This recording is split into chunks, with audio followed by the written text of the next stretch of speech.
Like the old adage says, iron sharpens iron. Problem is, where CrossFit media fits in, there's nobody to compete with. Is that the plan, or will nobody step up? Let's riff. Welcome back to Scott Riffs. Where has CrossFit missed the mark? And I want you to listen closely because she does something very tricky here that really pissed me off. You are not presenting accurate facts. You are manipulating what you're presenting to suck people into your narrative. CrossFit takes note or gets out of the way. One or the other, because this train's moving forward because of people like you. I'm too much of an alpha at times to want to conform too much. And I would rather be all of me.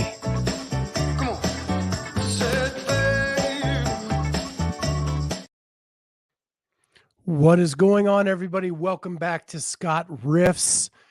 We are here tonight, and we're going to talk about media.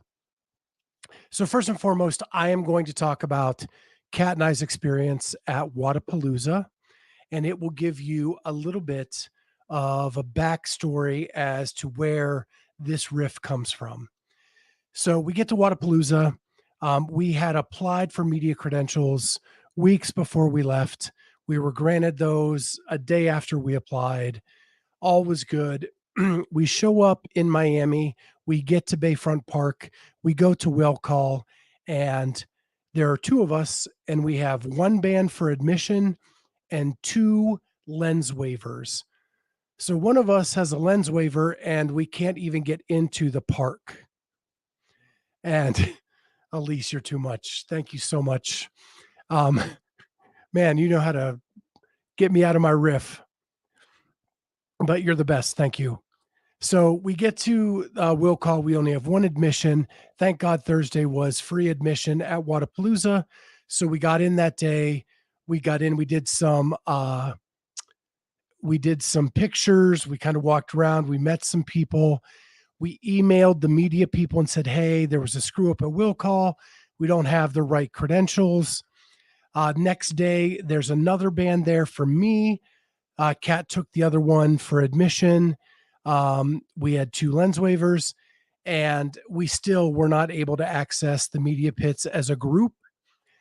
So that happened. We kept fighting and clawing. Finally, on Sunday, we get a placard. That's the last day of Wodapalooza. We've already been there 3 full days. Finally get a placard. So was all this intentional, or was it just an accident? I hope it wasn't intentional. But these things never seem to happen to people who are in the space and who are the OGs of the sport. If you're the Buttery Bros or Craig Ritchie or Talking Elite Fitness, you get to go pretty much wherever you want to go at these events. If you are anybody else, you have to fight, scratch, claw to get the media credentials to be able to do what you want to do. And just so you all know, the vision for Clydesdale Media, we love being a podcast for most of the year. But when we're at events, we want to get sound bites. We want to hear from the athletes. We want to do stuff like quick, short soundbite live things that come across to all of you to give you some behind the scenes as to what's going on at the event. It's very much what we did at semifinals last year. Where we were interviewing at least one athlete from every heat, asking how the event went, all of those things, getting those up on Instagram as soon as possible. And we want to build on that. We want that to go straight to YouTube. We want it to be live. We want it to be more interactive for you all. But every year, and we'll be going into our third season as a media company, we have had to scratch, claw, climb to get where we are. Last year at semifinals, we were kicked out of the media room because there wasn't enough room. We had to kind of make do with our own little setup, which actually turned out to be better in the long run At Granite Games, there was no room in the media room again. I had to use my hotspot outside at a cafeteria table outside a concession stand at the stadium to get content up. Um, all of that has made me better, and I appreciate that I've had to go through that. But at some point, I shouldn't have to do all this fighting and all of this scratching and clawing to get where I want to go. So my riffs have two parts. My first one part is on-site media. The other part is the broadcast. So let's start on-site. As we said, we've been fighting for years to be on-site, get great content, pictures, video, sound bites that we can get to you as quickly as possible. And I think the problem is part on our part where we have been trying to follow the rules, do what's best for what we think everybody and not be loud and obnoxious about it. But what Kat and I have decided at Wadapalooza is that we need to use the relationships that we have built to get the access we need to get where we need to go and stop being Mr. Nice Guy about it. And we're going to fight and claw even harder if we have to go through this again. The surprising thing to me is that external media is treated like true outsiders. If you were not part of CrossFit in the early days, you're kind of looked at as an outsider, which is very different than other sports. In other sports, media are treated like royalty. The press boxes are full of food and great amenities and things like that because the teams and the leagues want the best reporting possible on their sport. So they treat their media members very, very well. CrossFit never got that memo. And I think it comes from a place where in the early days, they did their own media. They didn't have outside media. So they don't know what it's like to bring in outside media to cover the sport. And I think they're getting a little bit better. Last year, the media area at the games was awesome. Semifinals, not so much, but the games, it did step up a little bit. So I'm hoping that this is trending in a good direction. The frustration for me, and I'm going to just tell a couple story or one story in particular, is that there are people that can go anywhere they want. They can go to the warm up area, they can go to on the floor, they can do all these things. And most of us are struggling just to get in the media pit. Last year at the games, we got one pit pass to be in the pit at the games in the Coliseum. And what happened was I was sitting there in my spot, taking pictures, talking to athletes, doing all that. And one of the mayhem people came up behind me and kind of shoved me out of the way. And I looked at one of the executives and said, like, what's the deal with this? And the executive said, well, they're from Mayhem. They get precedence over you. That rubbed me the wrong way big time. I am working just as hard as the 10 Mayhem people that are in the pit. Granted, I am just one person with one pit pass for my company. And Kat and Amy were in the stands taking pictures and doing things there. But I was the only one in the pit, and that just pissed me off that I was told that Mayhem gets precedence over me. I love Mayhem. Rich is my favorite CrossFit athlete of all time, but to be treated that way was just ridiculous. And so I think the CrossFit needs to take a look at what they're doing. And what we need to do is we want to be a podcast most of the year, but we are a media company at events, and we want to bring more content like that. So now I want to get to broadcast media.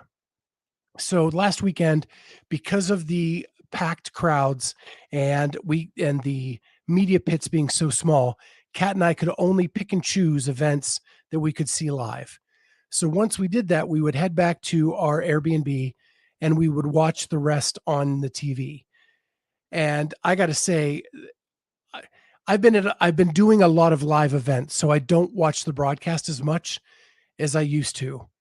What I found is The broadcast has not changed since 2014.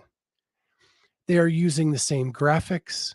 They are using the same B-roll type footage. They are doing the same narration over a drone shot. Um, it's the same announcers, and I have nothing against the announcers that are there. But what differentiates CrossFit from other sports again is that in the NFL there is NBC, CBS, ESPN, Fox, all competing for market share.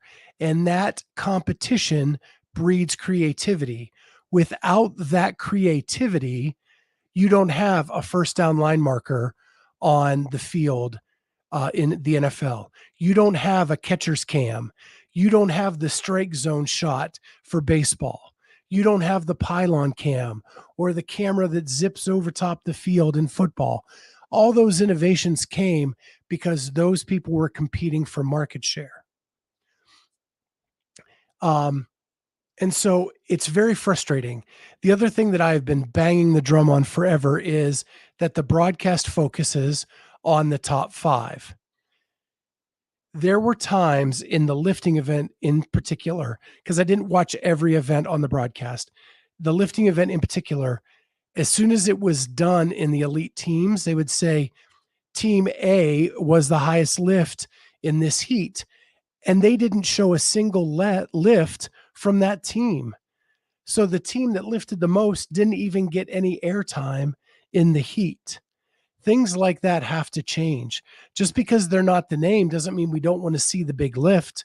Thank God Guy and Sam Dancer and Tola are big names, and we got to see what they could put up. In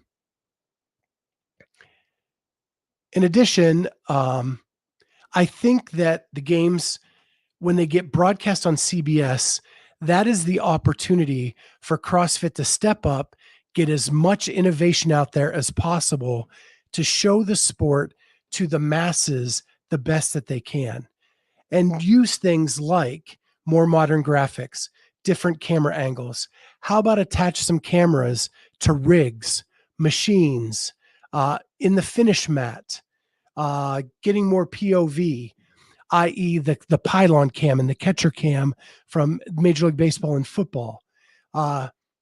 These are just a few ideas that I came up with putting this together.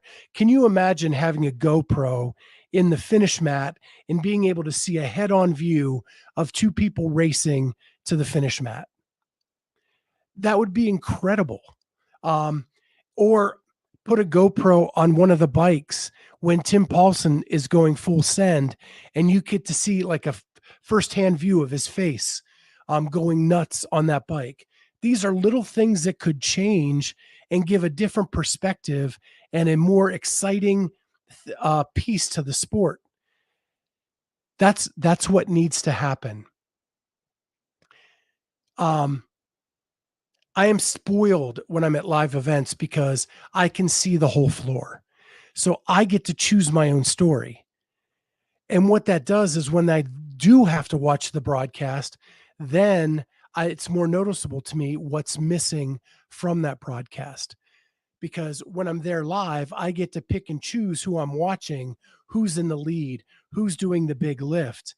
And that is exciting, way more exciting than what I'm being shown on the broadcast. So in summation, growing the sport is more than just programming and the feats of the athletes. It's presenting the action in a way that is appealing to everyone, not just OG CrossFitters. Let's make some smart changes, allow creators to be creative, and show off this sport in the way that it was meant to be. Riff done. I'll go back here and check some of the comments. Melly B, these events are run by people who are passionate about CrossFit, but without deep experience in many of the areas they manage. The media setup is an example of that. As the sport becomes more professional, I'll go ahead and put this up for everybody. There's the first part. As the sport becomes more professional, it will hopefully improve. Sorry, you guys have to try to operate in such hard conditions.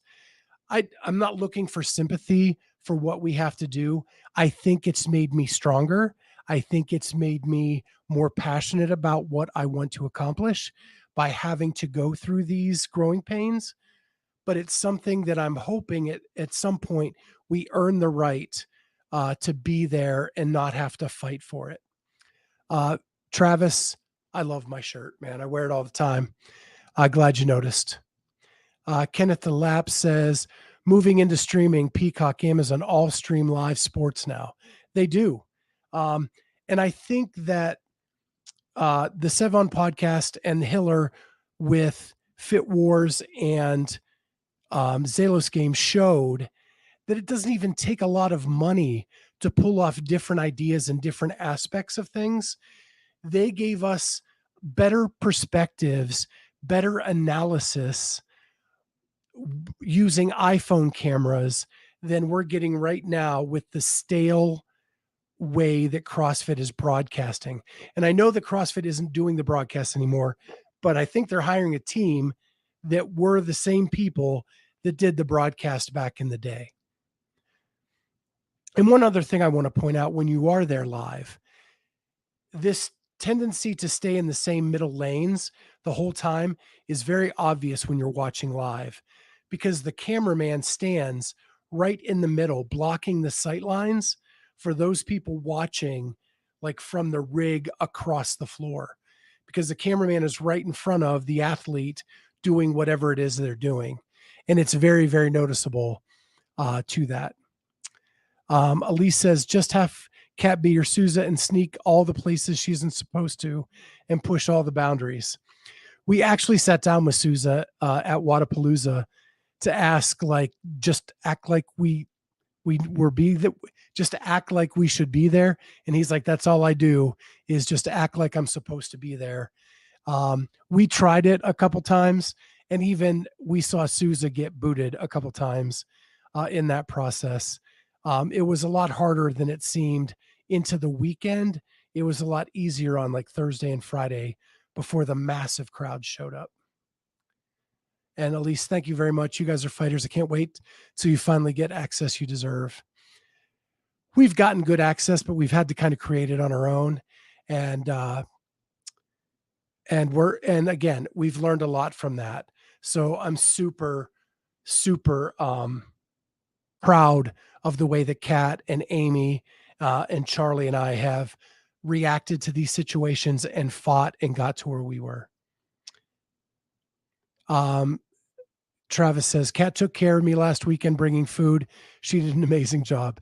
Kat loves you guys, and she wanted to make sure that you guys had good, refreshing acai bowls and things like that to be able to sustain yourself, because every time we walked past the Paper Street Coffee tent and the Vindicate tent, the line was through the door, or through the pavilion. I don't think I got to speak to Travis more than 8 words, because every time I was there, he was so freaking busy.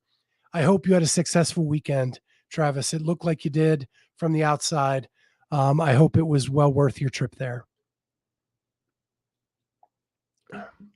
So, well, those are the comments. I'm so excited to go into our 3rd season.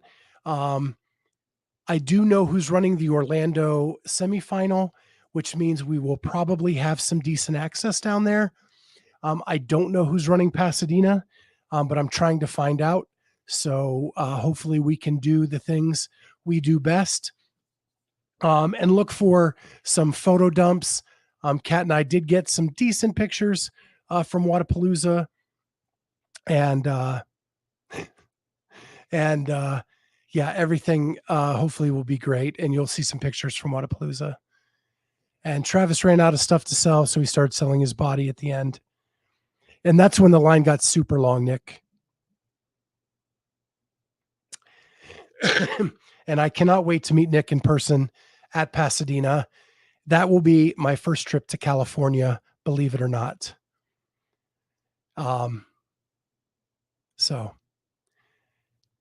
And Travis says, take a look at Meme for Time's latest post, and you'll see how successful it was. So I will check that out as soon as I get off the air here.